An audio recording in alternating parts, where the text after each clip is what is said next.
नमस्कार, आप देख रहे हैं IBC 24 और मैं हूं आपके साथ सृष्टि पांडे। अतुल्य कुंभ में आप सभी का स्वागत है। छत्तीसगढ़ की कला, संस्कृति और यहाँ का गौरवशाली इतिहास हर किसी को प्रेरित करता है। तेजी से आगे बढ़ रहे छत्तीसगढ़ को जानने के लिए देश में हर कोई बेताब है। तो जब प्रयागराज में विश्व का सबसे बड़ा आयोजन चल रहा है, तो भला छत्तीसगढ़ यहाँ से कैसे पीछे रह सकता है। प्रयागराज महाकुंभ क्षेत्र में छत्तीसगढ़ की कला, संस्कृति, खान पान, पर्यटन की झलक छत्तीसगढ़ पैविलियन में देखने को मिल रही है। इसका जायजा लिया हमारे संवाददाता स्टार जैन ने। देखिए हमारी खास रिपोर्ट।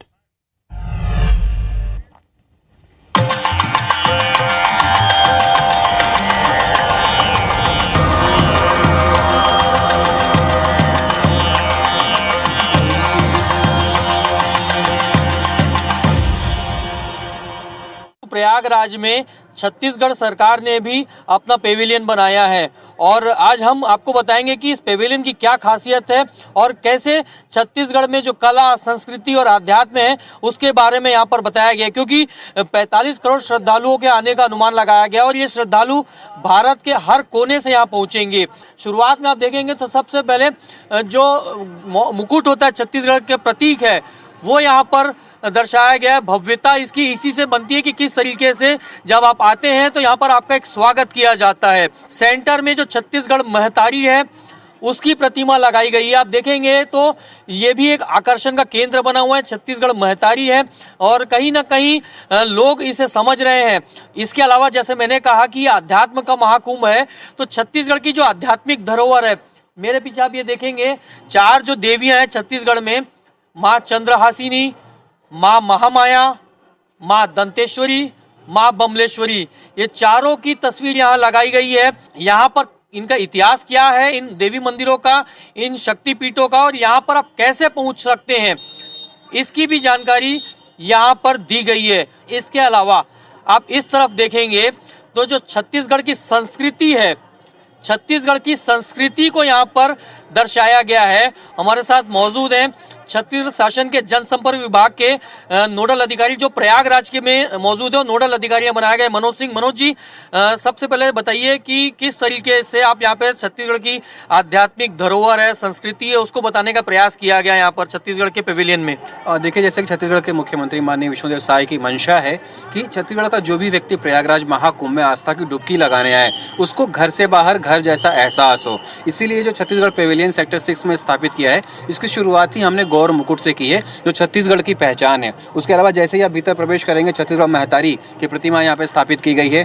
उसके बाद आप देखेंगे तो हमने यहाँ पे जो छत्तीसगढ़ का पारंपरिक ग्रामीण पृष्ठभूमि है उसको यहाँ पे उकेरा है। यहाँ पे जो पारंपरिक वाद्य यंत्र है, मांदर है, ढोल है, मंजीरे हैं, उसको यहाँ पे दिया है। गेड़ी हमने यहाँ पे लगाई है।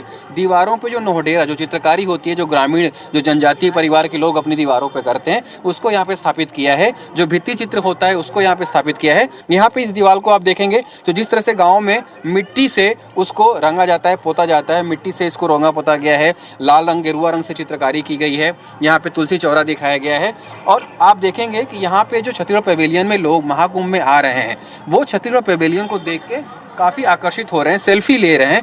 बाहर जो स्टॉल बनाया गया, डोम बनाया गया है, उसमें जो छत्तीसगढ़ की राजकीय पक्षी है, पहाड़ी मैना, उसका चित्र दिखाया गया है। इसके अलावा जो छत्तीसगढ़ का लोक नृत्य है, कर्मा नृत्य, उसकी जानकारी यहाँ पर दी गई है।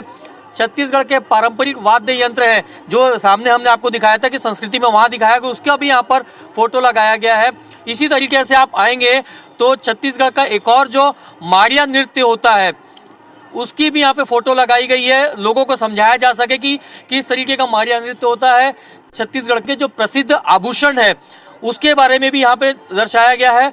और जो राजकीय पशु है छत्तीसगढ़ का, वन भैंसा, उसकी भी चित्र यहाँ पर दिखाई गई है। तो ये एक प्रकार से छोटा सी बुके है, समझ लीजिए कि यदि आप छत्तीसगढ़ के बारे में जानना चाहते हैं तो यहाँ आपको सारी चीज़ जानने को मिलेगी। अंदर हम चलते हैं, अंदर बताएंगे किस तरीके से डोम जो बनाया गया है यहाँ पर छत्तीसगढ़ के बारे में दिया गया है। सबसे पहले आप जैसे ही घुसेंगे तो छत्तीसगढ़ के भव्यता यहाँ देखने को मिलेगी आपको। और सबसे बड़ी बात, छत्तीसगढ़ जैसे धान का कटोरा है तो उसके बारे में ज़्यादा सबसे पहले बताया गया है। मनोज जी हमारे साथ मौजूद हैं, उनसे बातचीत करेंगे। मनोज जी, छत्तीसगढ़ धान का कटोरा है कहा जाता है और धान को लेकर छत्तीसगढ़ हमेशा सुर्खियों में रहता है, तो किस प्रकार की जानकारी यहाँ दी जा रही है, बताएंगे? बिल्कुल, जो आपने कहा बिल्कुल सही बोला। छत्तीसगढ़ को धान का कटोरा कहा जाता है और इसीलिए हमारे मुख्यमंत्री विष्णुदेव साय जी किसानों के हित में लगातार योजनाएं लेकर आ रहे हैं और उन योजनाओं का क्रियान्वयन भी कर रहे हैं। यहाँ पे हमने एक ग्राफ के माध्यम से समझाया है कि किस तरह से छत्तीसगढ़ में किसानों को धान का बोनस और उनको इनपुट सब्सिडी साल दर साल बढ़ती जा रही है। और ये न सिर्फ उनके मेहनत का नतीजा है बल्कि छत्तीसगढ़ सरकार के आर्थिक सशक्तिकरण को बढ़ावा देने का भी प्रयास है।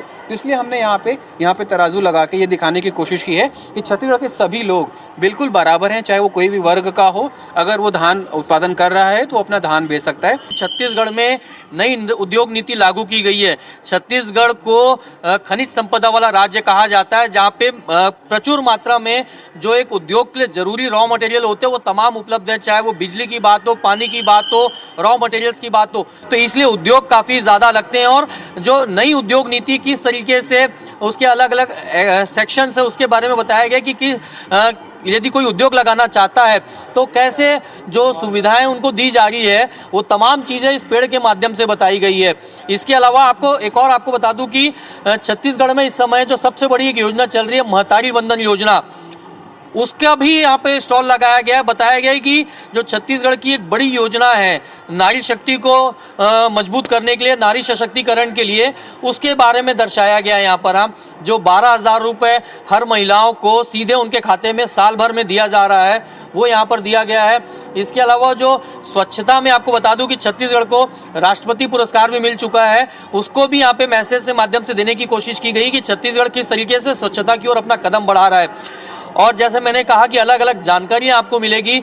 छत्तीसगढ़ की जो एक बहुत बड़ी धरोहर है सिरपुर का लक्ष्मण मंदिर, ये बहुत पुरातात्विक महत्व की मंदिर है और इसका भी यहाँ पर मॉडल दिया गया है। तो ये, और सबसे बड़ी बात, जो छत्तीसगढ़ का एक बहुत बड़ा वाटरफॉल है, ये छत्तीसगढ़ का वाटरफॉल है, इसकी सेल्फी जोन यहाँ पे बनाई गई है। आप देख सकते हैं कि जो सेल्फी जोन यहाँ बनाया गया है और यहाँ पर लोग आके अपनी फोटो खिंचवा रहे हैं।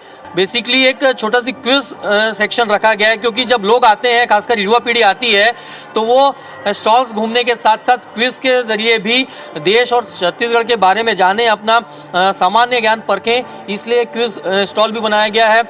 इसके अलावा एक 3D डोम इसे कहा जा सकता है जो बनाया गया 180 व्यू में वीडियोस यहाँ पे दिखाए जा रहे हैं, जिसमें छत्तीसगढ़ की योजनाओं को भी दिखाया जा रहा है, साथ ही साथ छत्तीसगढ़ की संस्कृति, धरोहर, उन सब के बारे में भी जानकारी दी जा रही है।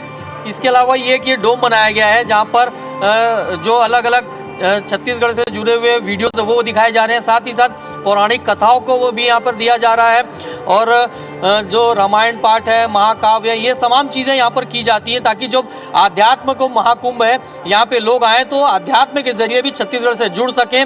और इसी तरीके से पूरा आप देखेंगे तो एक हाईटेक वॉल बनाया गया है, हाईटेक डोम बनाया गया है, जिसके माध्यम से छत्तीसगढ़ के बारे में A to Z जानकारी आम लोगों को मिल सके, क्योंकि 45 करोड़ श्रद्धालुओं का लक्ष्य और अनुमान रखा गया है कि वो इस महाकुंभ में आएंगे। जाहिर सी बात है छत्तीसगढ़ के लोग भी आएंगे, तो उनके लिए बाकायदा सरकार की तरफ से यहाँ पर रुकने की व्यवस्था भी की गई है।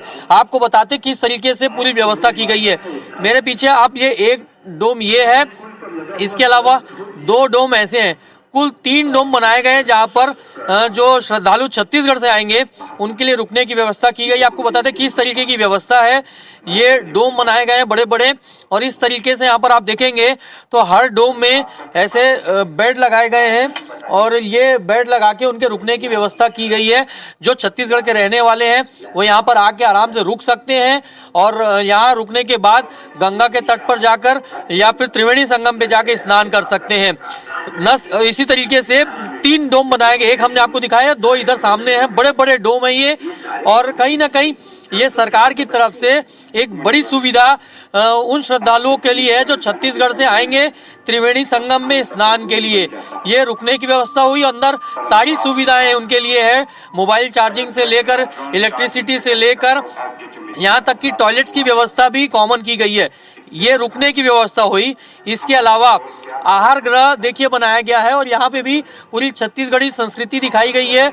जो व्यंजन यहाँ पर परोसा जाएगा उसमें छत्तीसगढ़ी व्यंजन भी शामिल है। बहुत बड़ा कैफेटेरिया इसे बनाया गया है। यहाँ पर व्यवस्था की गई है बैठ के खाने की। इसमें सुबह का नाश्ता, दोपहर का भोजन और रात्रि का भोजन भी शामिल है। इसके अलावा क्योंकि प्रयागराज में ठंड ज्यादा है इसलिए गर्म पानी और चाय कॉफी ये तमाम सुविधाएं छत्तीसगढ़ के रहने वालों को मिलेगी जो श्रद्धालु यहाँ पर आएंगे। हमारे साथ मनोज सिंह मौजूद है, उनसे बातचीत हम लगातार कर रहे हैं।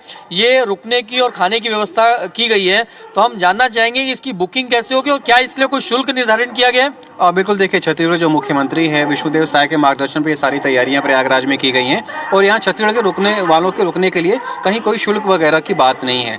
वो यहाँ पे आए, सेक्टर 6 पहुंचे, लक्ष्मी द्वार के माध्यम से यहाँ प्रवेश करें, अपना परिचय पत्र दिखाएं कि वो छत्तीसगढ़ से आए हैं। यहाँ पे उनके रुकने की व्यवस्था और उनके भोजन की व्यवस्था दोनों निःशुल्क है मुख्यमंत्री विष्णुदेव साय की तरफ से। आप देख रहे हैं यहाँ पे स्टॉल लगे हुए हैं, यहाँ पे खाना लग जाता है, वो आते हैं, सेल्फ सर्विस है, खुद से कलेक्ट करते हैं और खुद बैठ के खाते हैं। तो यहाँ पे छत्तीसगढ़ी व्यंजन भी परोसा जाएगा कुछ? देखिए, जो छत्तीसगढ़ी व्यंजन यहाँ प्रयागराज में जो सब्जियां उपलब्ध हैं वो कोशिश रहती है कि बन जाए, लेकिन छत्तीसगढ़ का जो हमारा वातावरण है, वहाँ की जो मिट्टियाँ हैं वो अलग हैं, उससे जुड़ी हुई सब्जियां यहाँ पे मिल पाना मुश्किल है। तो हमारी कोशिश रहती है उसी तरह के व्यंजन यहाँ पे परोसे जाएं जो छत्तीसगढ़ के लोगों का अपनापन रहे। कोशिश रहती है कि स्थानीय खाना रहे। अच्छा, ये लोकेशन क्या है? हम क्योंकि बात कर रहे हैं बहुत बड़े एरिया में मेला क्षेत्र फैला हुआ है, अलग अलग सेक्टर बनाए गए हैं, तो छत्तीसगढ़ के जो लोग हैं वो यदि यहाँ आना चाहते हैं, छत्तीसगढ़ के पेविलियन में आना चाहते हैं, रुकना चाहते हैं, तो उनके लिए कौन सा नज़दीक स्टेशन पड़ेगा और कैसे आ सकते हैं, थोड़ा सा आप बताएंगे उनको? देखिए, बहुत सारे लोग तो अपनी साधन से आ रहे हैं, बस भी लगातार चल रही है छत्तीसगढ़ से, ट्रेनें तो हैं ही और फ्लाइट भी है। सभी जो हैं वो प्रयाग स्टेशन के आसपास ही आके रुक रहे हैं। तो प्रयाग स्टेशन तक आना है, प्रयाग स्टेशन से दारागंज के रास्ते पर आना है, वहाँ से यमुना का पुराना ब्रिज लेते हुए, 2 ब्रिज, एक नया एक पुराना जो लोहे का ब्रिज है उससे होते हुए दारागंज की तरफ आना है और बघाड़ा थाना यहाँ पे लक्ष्मी द्वार पे पहुँचना है सेक्टर 6 में। यहाँ पे आके पहुँच सकते हैं। वो मुश्किल 100 मीटर के दूर पे अगर वो खुद की गाड़ी से आते हैं तो उनके लिए पार्किंग है, वहाँ से पैदल चल के यहाँ आ सकते हैं। ठीक भारत सरकार का जो कलाग्राम है उसके सामने है, गुजरात का जो होम बना हुआ है उसके बगल में हमारा ये पेविलियन है और यहाँ से गंगा नदी मात्र 1 से 1.5 किलोमीटर पे है, पैदल जाके स्नान करके वापस आ सकते हैं। संगम के लिए थोड़ा सी चलना पड़ेगा, करीब 5 किलोमीटर करीब चलना पड़ेगा संगम के लिए, लेकिन सरकार की तरफ से जो व्यवस्था की गई है वो बेहतरीन व्यवस्था है कुल मिलाकर, क्योंकि जो पेविलियन बना गया है उसमें हमने देखा कि यहाँ पर जो न सिर्फ छत्तीसगढ़, दूसरे राज्यों से भी लोग आएंगे तो उनको बहुत कुछ छत्तीसगढ़ के बारे में जानने मिलेगा और जो छत्तीसगढ़ के लोग आएंगे उनके लिए तो यहाँ पर रुकने तक की व्यवस्था की गई है। यहाँ कुछ लोग मौजूद हैं, आप छत्तीसगढ़ की संस्कृति को देख रहे हैं, क्या कुछ कहेंगे? बहुत सुंदर, बहुत अद्भुत है। मुझे पहली बार देखने को इतने करीब से मिला है। मैं बहुत बहुत धन्यवाद दूंगी छत्तीसगढ़ सरकार का कि वो यहाँ पर कैंप लगाएं और अपनी जो संस्कृति से हमको अभिभूत कराएं। बहुत बहुत धन्यवाद। बहुत अच्छा लग रहा है देखने में, छत्तीसगढ़ का पूरा दिखाया गया इसमें।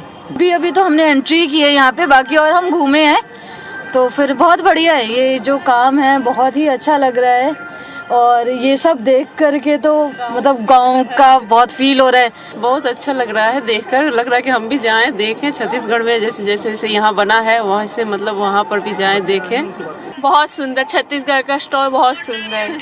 बहुत सुंदर लगा, बहुत अच्छा लगा, बहुत बढ़िया लगा। यहाँ का जगह सब बहुत बढ़िया, सजावट भी यहाँ पे बहुत बढ़िया लग रहा है। मतलब कि पुरानी संस्कृति के बारे में जानने को मिल रहा है। मतलब कि यहाँ पे मॉर्निंग में हम आए थे, 9:30 बजे आए थे। मतलब कि यहाँ पे थकान बिल्कुल महसूस ही नहीं हो रही है कि अभी तक हम ऐसे ही घूम ही रहे हैं। छत्तीसगढ़ के बारे में हमें काफ़ी कुछ जानने को मिला। जो ये डिजिटलीकरण किया गया है, इस माध्यम से मैं ये कह सकता हूँ कि हम अगर वहाँ नहीं भी गए तब भी छत्तीसगढ़ के बारे में बहुत कुछ जानने को यहाँ पर मिल रहा है। महाकुंभ के बाद हम जरूर जाना चाहेंगे यहाँ से। हम तो सिर्फ नक्सलियों के बारे में जानते थे कि नक्सली छत्तीसगढ़ में ज़्यादा मिलते हैं, पर ये ऐसा डिजिटल से देखने को मिल रहा है, लगता है वहीं लाइव जाके देखने का मन कर रहा है। ऐसा बहुत सुंदर। यही छत्तीसगढ़ सरकार की कोशिश है कि लोग छत्तीसगढ़ को जाने, छत्तीसगढ़ की आध्यात्मिक, छत्तीसगढ़ की सांस्कृतिक धरोहर को पहचाने, छत्तीसगढ़ की योजनाओं को जाने और लोगों का यह मानना है कि वो छत्तीसगढ़ जरूर आएंगे। यहाँ कैमरामैन रमाशंकर के साथ स्टार जैन, IBC 24 प्रयागराज।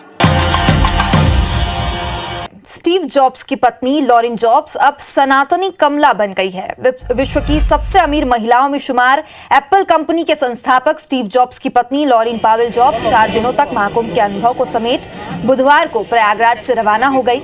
12 जनवरी को जब वो महाकुंभ नगर में आई थी तब उनका नाम लॉरेन था, लेकिन जब वो यहाँ से गई तो वो एक नए नाम के साथ गई और वो नाम था कमला।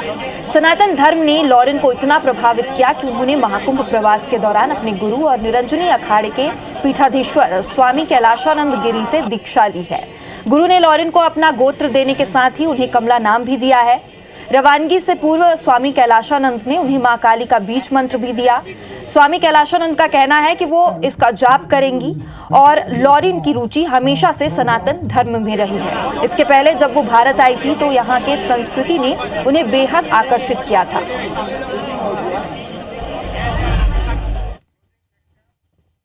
और इसी के साथ अतुल्य कुंभ में इतना ही, लेकिन आप बने रहिए IBC 24 के साथ। नमस्कार।